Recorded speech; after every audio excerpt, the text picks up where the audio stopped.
चले? हाँ चल। चलो।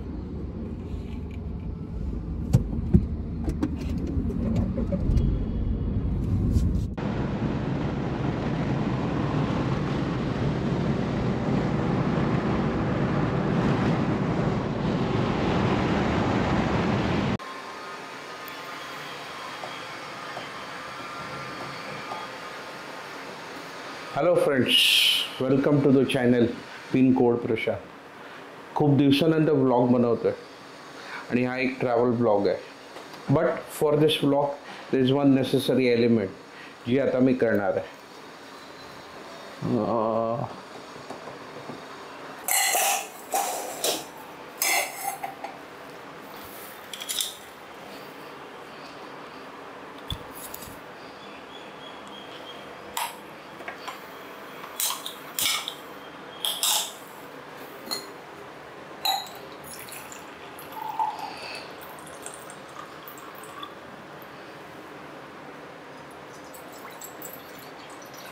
व्लॉगसाठी सगळ्यात महत्त्वाची म्हणजे चहा. तर ती आपण आता बनवणार.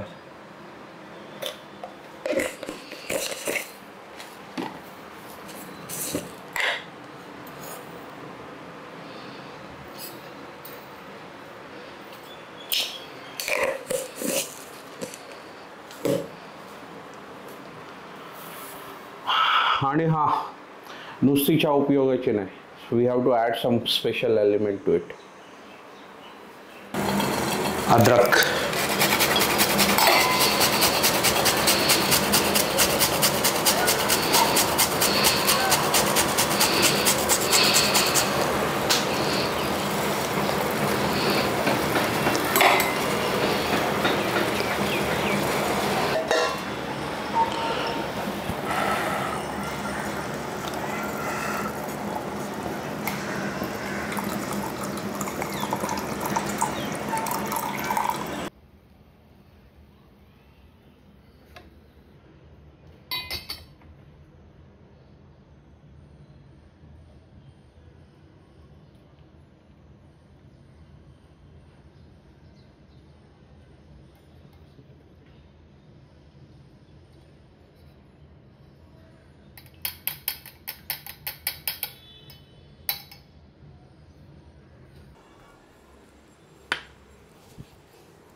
So hello friends, welcome to the channel. हा प्रवास आहे अलिबागमध्ये स्थित रेवदंडा किल्ल्याचा. पोर्तुगीज, ब्रिटिश, मराठा अशा अनेक राजवटींचा इतिहास या किल्ल्याशी जोडलेला आहे. सध्या या किल्ल्याचा एक उंच मनोरा आणि समुद्रासोबतची तटबंदी शाबूत आहे. किल्ल्याची सविस्तर माहिती तिथे जाऊन सांगतो. चला तर मग प्रवासाला सुरुवात करूया. बट सध्या वळूया the main story of this blog. तर ह्या प्रवासाशी जुळलेली एक कथा, एक गोष्ट तुमच्याशी शेअर करण्यासाठी मी हा ब्लॉग बनवत आहे. अर्थात पिनकोड प्रशांत हे माझं चॅनल आहे, तर तुम्हाला वाटत असेल कदाचित ही गोष्टमध्ये जो लीड मेन कॅरेक्टर आहे तो मी आहे. पण असं नाही. सो ह्या गोष्टीचा जो लीड मेन कॅरेक्टर आहे तो आहे माझा मित्र प्रवीण नगराळे. सो आपला जो छोटासा भटक्या जमातीचा ग्रुप आहे त्याचा म्होरक्या आपण याला बोलू शकता. सर्वात जवळचा क्लोज मित्र, माझा आवडता मित्र प्रवीण, याच्याबरोबर मी करतोय. तू रेकॉर्ड करते का? फालतू मी तर माहितीच नाही. तो अद्रकवाली चाय ग्रुप हे जे आपल्या ओणगे मित्रांच्या ग्रुपचं जे आहे हे नाव पडलं त्याचं कारण, त्याचं जे लिंक आहे ते ह्याच व्यक्तिमत्वाशी जुळतं. का?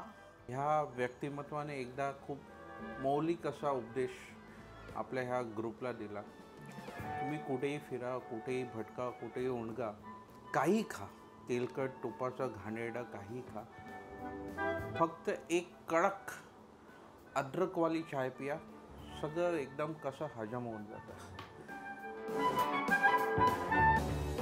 To take the story ahead, basically मला ह्या व्यक्तीचे आणखी 2 पैलू इथे विशेषतः मांडावे लागणार. खूप महत्त्वाचे असे त्याचे गुणधर्म मी सांगू इच्छितो. तर सगळ्यात पहिला गुणधर्म म्हणजे तुम्ही बघा, स्वतः बघा व्हिडिओमध्ये. मी कॅमेरामध्ये आहे का? Yes yes. Okay, cameraman focus करो. बघा आत्ताच्या सध्याच्या नाही तुमचं स्वप्न काय ते पण सांगा. आणि माझं स्वप्न सर्वात पहिलं फार्म हाऊस आणि त्यामध्ये स्वतःची शेती वगैरे असली पाहिजे. Very good. याच्यामध्ये मी ऑर्गॅनिक भाज्या पिकवू शकतो आणि स्वतःसाठी हेल्दी राहण्यासाठी मैं फोकस में नहीं हूँ यार. आहे तो डोंट. तो ओके आहे. त्याने कसं होणार का आपण हेल्दी राहतो, स्वतःचे ऑर्गॅनिक फळं आणि भाज्या खातो. आजकालच्या याच्यामध्ये पेस्टिसाईड जास्त यूज करून आपण ऑर्गॅनिक जास्त यूज केलेलं बेटर आहे. जे काय बोलतात रे त्याला, ऑर्गॅनिक खत पाणी जे शेणापासून बनतं किंवा लिंबापासून बनतं, असं ऑर्गॅनिक फळं आणि किंवा भाज्या. आपण जे मलमूत्र टाकतो त्यातून पण बनतं ना. ते नाही मलमूत्रापासून नाही.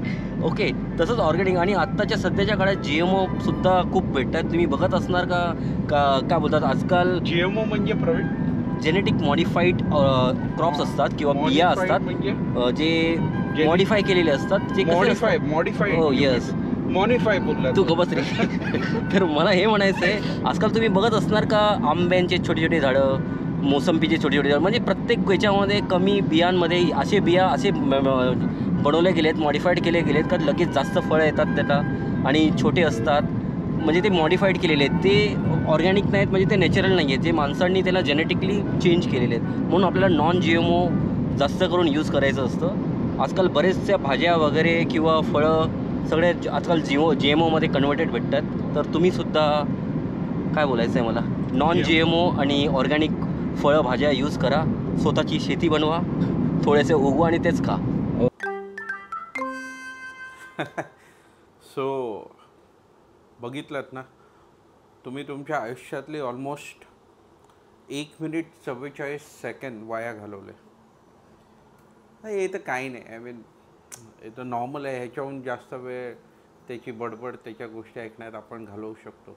आणि मित्र आहे एवढं तर सहन करावंच लागतं. सो हा झाला पहिला मुद्दा. पण हा मुद्दा एवढा मॅटर नाही करत. खरा मुद्दा आहे मुद्दा क्रमांक 2. ऑब्वियसली तोही मी तुम्हाला व्हिडिओमार्फतच दाखवेन. So look at this clip.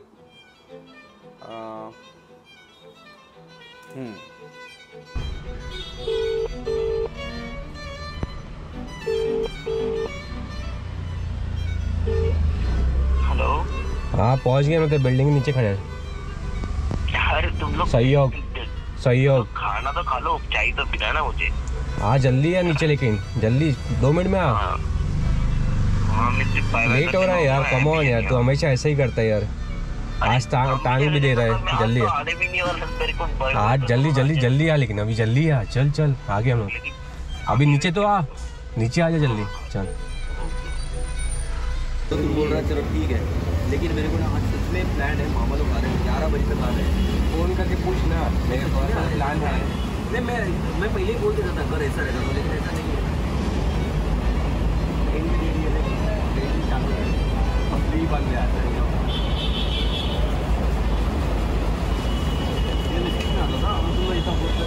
नाही प्रवीण, ड्रामा करू नको. मामा लोक आ रहे तो काय म्हणजे तू काय बाबा आहेत घरात, मला शिकवू नको. मामांबरोबर तू काय करणार आहे? अबे तुझं काय काम आहे? नाही मला सांग, मामांबरोबर तुझं काय काम? मामाच्या मुलीला काय प्रपोज करायचं तुला? अरे वेडी, ओव्हर ड्रामा करू नको प्रवीण. मी पप्पांना फोन लावतो, मला number they. After saying yes for this journey, what you feel now? Excited कि कहाँ जा रहा हूँ अभी भी पता नहीं.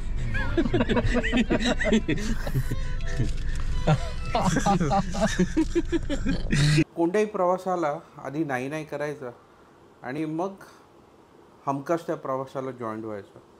तर ही या महाशयांची जुनी आदत, जुनी सवय. सो आपल्या ह्या रेवदंड्याच्या प्रवासात सुद्धा ऑलमोस्ट सिमिलर सारखाच असा अनुभव आला. अगोदर ऑफिसचं काम आहे, अर्जंट काम आहे असं करून नाही म्हणाला, पण शेवटी आम्हाला तो जॉईंट झालाच आणि मी इग्नोर केलं, पण जिग्नेशने त्याला तोंडावर विचारलं की भाईसाहेब हे काय आहे, रेग्युलर सेम पॅटर्न आहे तुझं, का असं करतोस? आणि ह्या प्रश्नाला त्याने जे उत्तर दिलं त्याने आयुष्याचं सार्थक झालं. एक्चुअली सोच रहा था, कल रात को एक मेल आने वाला था, तो मैंने लगा कि मैं मेल की वेट कर रहा था और मेल आ गया था रात को 3 बजे.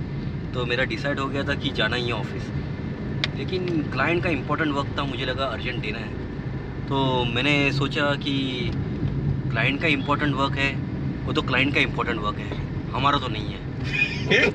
तो मैंने सोचा हम लोग के लिए तो दोस्त इम्पोर्टेंट है. तो इसीलिए मैंने क्लाइंट को छोड़ के अपने दोस्तों को प्रेफर किया और ट्रिप के लिए अलीबाग के लिए रेडी हुआ.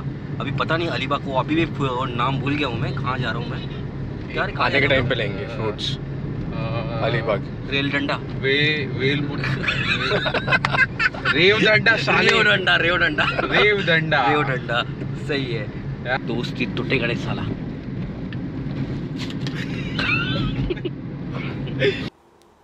तर काय हे उच्च विचार.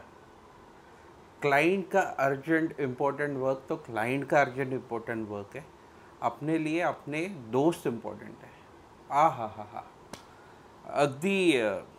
अगदी एक्झॅक्टली केजोच्या पिक्चरसारखं. ते म्हणतात ना, प्यार प्यार दोस्ती. एनिवेज, पण हा ह्या त्याच्या विचारांनी एक नवीन प्रेरणा त्या प्रवासात जोडली गेली आणि आम्ही एकदम झटपट त्या लोकेशनला पोचलो.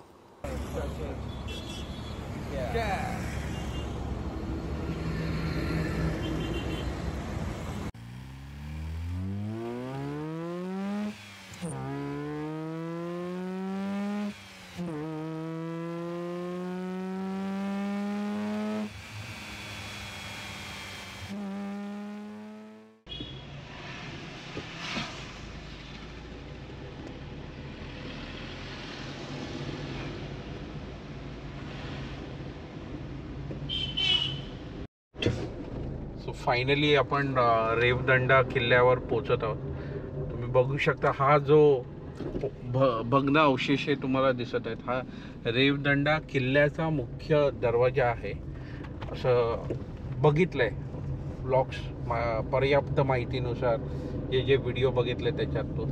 तर इथे काही काही भग्न अवशेष तुम्हाला बघू शकता. आपल्या उजव्या बाजूला एक पडीक बुरुज सारखं दिसतंय, भिंती आहेत. तर या किल्ल्याबद्दलची माहिती अशी तर माझ्याकडे नाही आहे, मी काय हुशार नाही आहे, पण थोडं बहुत तुम्हाला सांगेन पुढे जेव्हा आपण एक्झॅक्ट किल्ल्यावर पोहोचू. आहे ना पार्किंग आतमध्ये कॅम्पिंग वगैरे नाही ना? नाही आतमध्ये एक साईडला गाडी लावायची, रेड गाडी. अच्छा.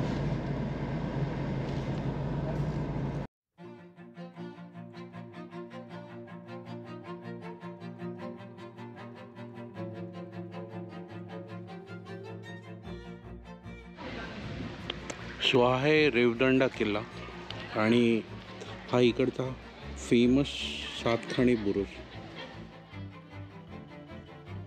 कदाचित हा त्या काळीचा सर्वात उंच बुरुज असेल.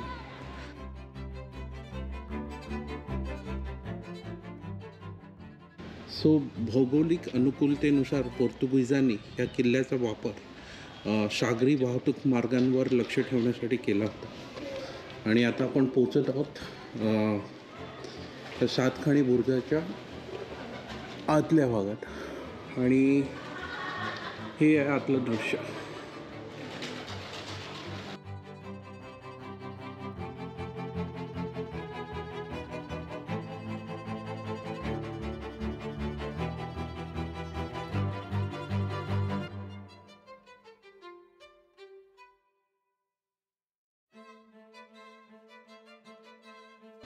आणि ही एक युनिक तोफ जिथे आमचे फोटोग्राफर्स फ्रेंड्स आडवे पडलेत.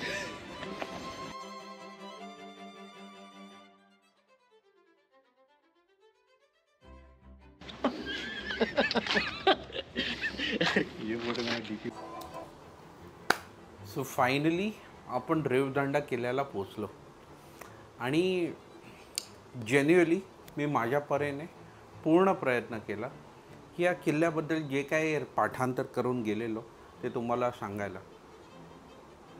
पण कुछ बोलना है तेको? नहीं.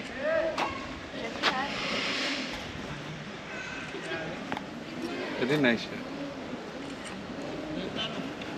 घोर अपयश आले. अरे खूप डिस्ट्रॅक्शन होतं ना राव, काय सांगू, तुम्हीच बघा.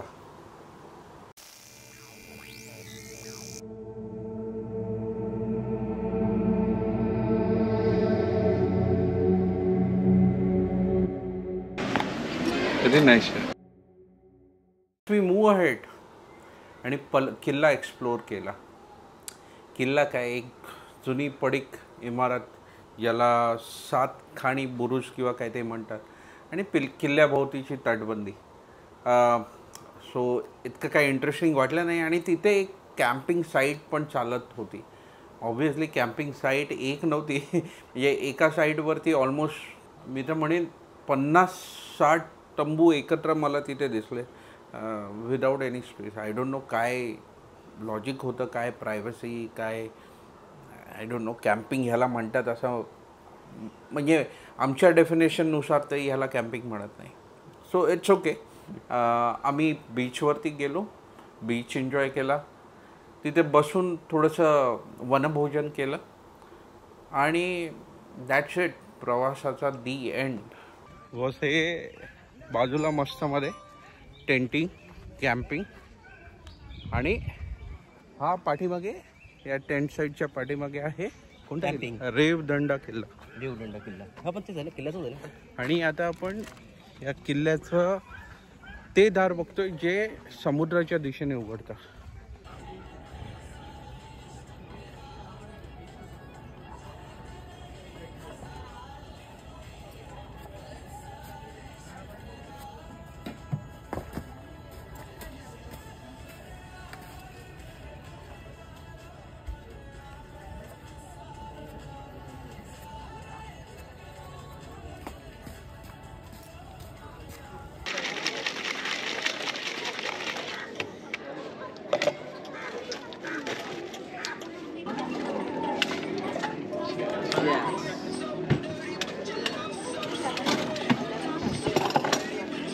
मीठा नहीं डाल देंगे.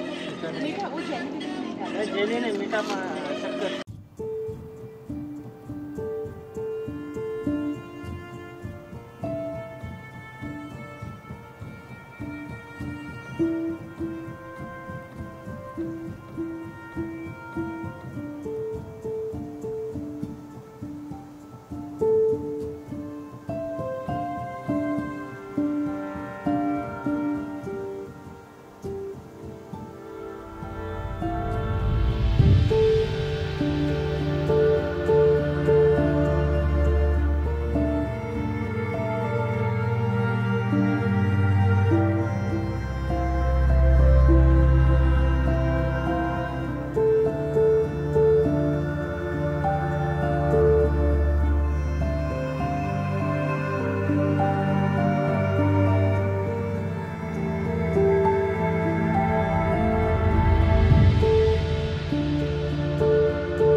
So done.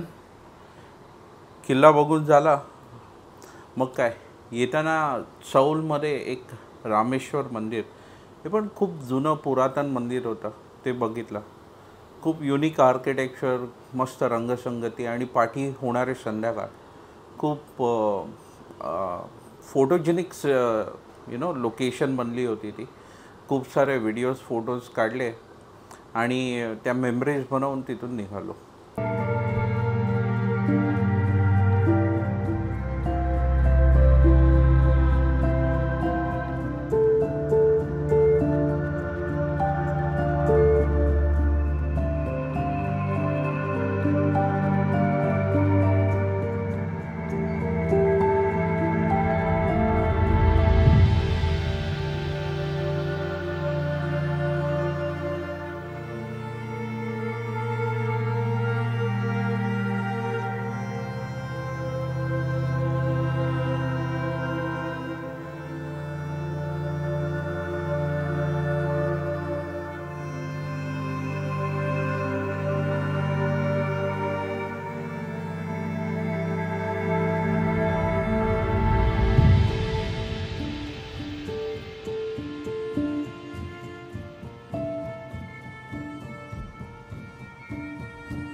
जनरली एका दिवसाचा प्रवास खूप एक्झॉस्टिंग असतो, बट प्रवीणचं ते उत्तर, जिग्नेशला देण्यात आलेला उत्तर, तो उपदेश तो सारखा डोक्यात फिरत होता आणि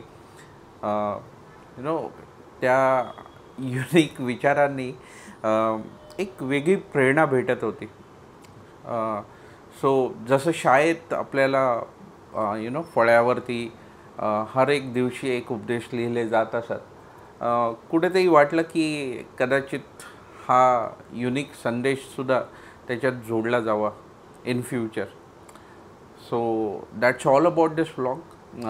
तुम्हाला जर व्लॉग आवडला असेल तर कमेंटमध्ये तुम्ही एक हार्ट सोडू शकता.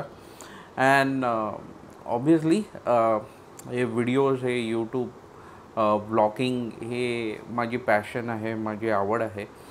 सो मी फिरायला जातो, त्या मेमरीज, त्या ठिकाणाचे अनुभव, गोष्टी या ब्लॉगद्वारे मी तुमच्यापर्यंत शेअर करण्याचा प्रयत्न, किंबहुना हे माझ्या मेमरीज आहेत जे मी माझ्यासाठी स्टोअर करतो आणि यूट्यूबला टाकतो. बट तुम्ही कुठेही जरासुद्धा ह्याच्याशी रिलेट किंवा जोडू शकत असाल, then obviously let me know की तुम्ही तुमच्या आठवणी काय होत्या प्रवासाशी जुळलेल्या, किंवा तुम्ही बघितलेली युनिक ठिकाणं, तुम्ही त्याची माहिती माझ्याशी शेअर करू शकता आणि मी पण प्रयत्न करेन त्या ठिकाणी जायचा आणि एक्सप्लोर करायचा. So that will be helpful for me. पुढे आणखी अनेक प्रवास झाले आहेत, त्यांचे व्हिडिओज एडिटिंग चालू आहे. हे माझं फुल टाईम प्रोफेशन नाही आहे, त्यामुळे जरा वेळ लागतो आणि मी एवढा प्रो पण नाही आहे. बट हां, पुढे इंटरेस्टिंग व्हिडिओज येत राहणार आहेत. So please think about subscribing to my YouTube channel pincode Prashant, आणि त्या चॅनलच्या बाजूला एक असं घंटीचं बेलचं आयकॉन आहे, डू क्लिक ऑन इट. त्याच्यात एक ऑप्शन सिलेक्ट करावा लागतो की notify all. So if you select that, by default तुम्हाला माझ्या सगळ्या ब्लॉगचे नोटिफिकेशन मिळतील. So with this said, thank you very much for watching till this moment. Thank you very much.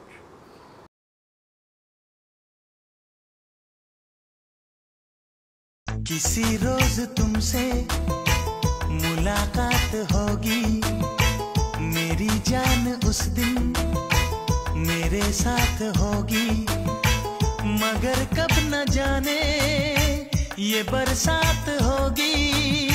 मेरा दिल है प्यासा, मेरा दिल अकेला, जरा तस्वीर से तू निकल के सामने